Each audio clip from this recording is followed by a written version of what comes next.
इन 5 औरतों को नवरात्रि का व्रत भूल से भी नहीं रखना चाहिए। इन औरतों को नवरात्रों में माता दुर्गा की पूजा भी नहीं करनी चाहिए। माता रानी हो जाती हैं क्रोधित, पति पे आता है घोर संकट।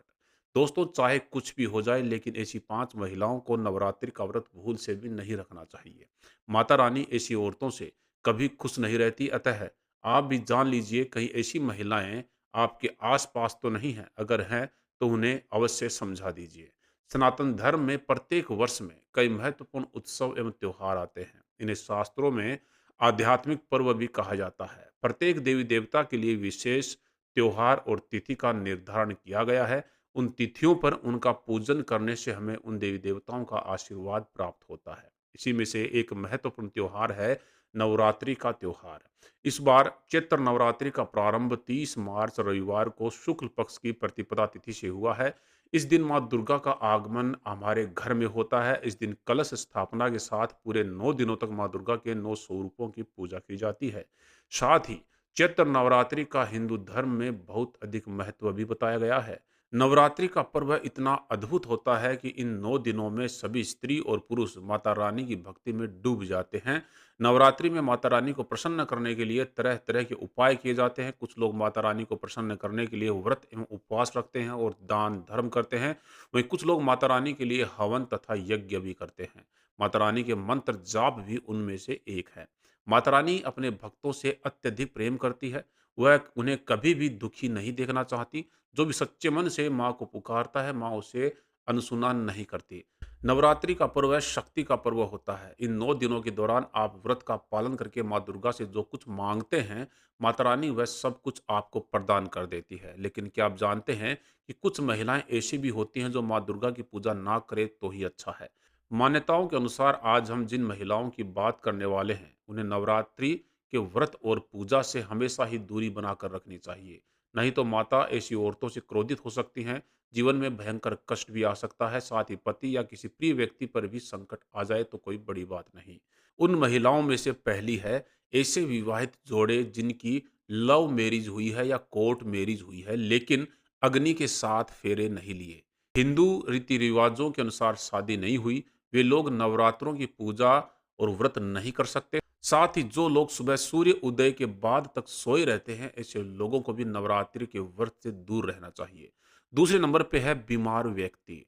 दोस्तों, शास्त्रों में कहा गया है कि अगर आप बीमार हैं, आपको कोई घातक बीमारी है तो आप भी इस व्रत से दूर रहें। जैसे अगर आपको शुगर की बीमारी है, आपको हार्ट प्रॉब्लम है, शरीर में कमजोरी है, आपको बार-बार चक्कर आते हैं, बीपी हाई या लो रहता है, जॉइंट पेन रहता है, पेट में कोई प्रॉब्लम चल रही है तो आपको नवरात्रि का व्रत बिल्कुल भी नहीं रखना चाहिए। अगर आप फिर भी व्रत रखते हैं तो माता रानी क्रोधित हो जाती हैं, अतः आप सावधान रहें। वैसे माता रानी कभी अपने भक्तों को कष्ट में नहीं देख सकती, वह नहीं चाहती कि उनकी संतान व्रत के कारण कष्ट में आए। अगर उनका स्वास्थ्य सही नहीं है, तो उनको व्रत भी नहीं रखना चाहिए। ऐसे में अगर आप ज़बरदस्ती व्रत रखते हैं, तकलीफ सहते हैं, तो आपसे माता रानी कभी भी प्रसन्न नहीं होंगी। तीसरे नंबर पे है दिखावा। दोस्तों, अगर आप किसी व्रत या पूजा-पाठ को दिखावे के तौर पे करते हैं, तो यह शास्त्रोक्त घोर पाप है और घोर अपराध माना जाता है। ऐसा करने से आप देवी-देवताओं की मज़ाक ही नहीं उड़ाते बल्कि आप उल्टे पाप के भागीदार बन जाते हैं और माँ दुर्गा भी ऐसे लोगों से प्रसन्न नहीं होती। देवी-देवता भी तभी प्रसन्न होते हैं जब आप पूर्ण भक्ति और सच्चे मन से उनको पुकारें और पूजा-पाठ एवं व्रत का सही तरीके से पालन करें। नंबर 4 पे है वेश्या। एक वेश्या को नवरात्रि का व्रत कभी नहीं रखना चाहिए, यहाँ तक कि माता दुर्गा की पूजा-पाठ भी उसको नहीं करनी चाहिए, ना ही उसको करवा चौथ का व्रत रखना चाहिए।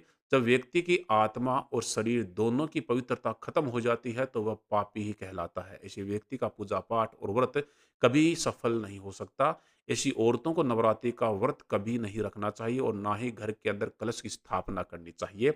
साथ ही महिलाओं को पीरियड्स के दौरान भी कोई व्रत, पूजा-पाठ या धार्मिक कार्य नहीं करने चाहिए। यहाँ तक कि किसी मंदिर की सीढ़ियों पर भी नहीं चढ़ना चाहिए। नंबर 5 पे है गाली-गलौज करना। अगर आपको बार-बार गाली-गलौज करने की आदत है, तो जितना जल्दी हो सके आप इस आदत को छोड़ दीजिए।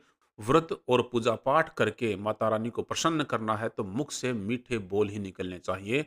अधिक कड़वे और गंदे बोल माता सरस्वती का अपमान करते हैं। नंबर 6 पे है तलाकशुदा महिलाएं। दोस्तों, आपको बता दूं कि शास्त्रों के अनुसार तलाकशुदा औरत और पुरुष दोनों को ही माँ दुर्गा का व्रत नहीं रखना चाहिए। ऐसा करने से माँ दुर्गा कभी खुश नहीं होती। आपकी जानकारी के लिए बता दूँ कि शादी 2 दिलों का, 2 आत्माओं का बंधन है और इस बंधन में आजीवन, यहाँ तक कि 7 जन्मों तक बंध कर रहना होता है। माता रानी टूटे हुए जोड़े की पूजा स्वीकार नहीं करती। टूटे हुए जोड़े का व्रत रखना, पूजा-पाठ करना शुभ नहीं माना जाता। जबकि माता रानी तब प्रसन्न होती है जब आप दोनों पवित्र वैवाहिक बंधन में बंधे हों, खास तौर पर पति और पत्नी दोनों एक साथ व्रत रख के साथ-साथ पूजा करें, तो माता रानी अत्यंत प्रसन्न होती हैं और वरदान देती हैं। अतः नवरात्रि में पति और पत्नी दोनों को एक साथ पूजा-पाठ करनी चाहिए, ना कि अलग-अलग। तो दोस्तों, ऐसे लोगों को माता रानी की पूजा से, व्रत से हमेशा दूर ही रहना चाहिए। अगर आप इन नियमों का उल्लंघन करते हैं, तो आपका वैवाहिक जीवन और आर्थिक जीवन संकट में पड़ सकता है, पति के जीवन में संकट आ सकता है। तो दोस्तों, मैं आशा करता हूँ कि आज की जानकारी भी आपको पसंद आई होगी। अगर आई है, तो कमेंट बॉक्स में जय माँ भगवती अवश्य लिखें। धन्यवाद।